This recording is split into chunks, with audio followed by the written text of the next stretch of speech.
Tekanan darah yang kerap tinggi bukan sekadar menyebabkan sakit kepala atau belakang leher terasa tegang. Ia sebenarnya petanda salur darah sedang menerima tekanan yang berlebihan.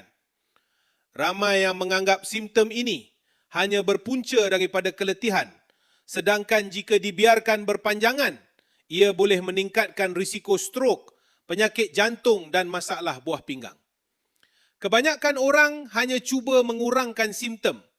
Ada yang berehat, ada yang bergantung kepada ubat tahan sakit atau pelbagai petua tradisional. Namun usaha itu selalunya hanya memberi kelegaan sementara kerana tekanan darah masih belum dikawal dengan baik.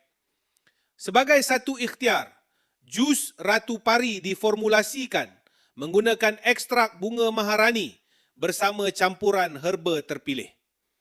Bunga maharani telah lama digunakan secara tradisional dan turut dikaji kerana potensinya dalam menyokong kawalan tekanan darah. Ia juga bertindak sebagai diuretik semula jadi yang membantu menyingkirkan garam berlebihan dalam badan.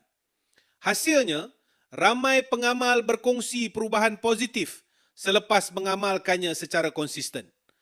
Kepala semakin kurang berdenyut, badan terasa lebih bertenaga dan bacaan tekanan darah menunjukkan perubahan yang lebih baik semasa pemeriksaan berkala.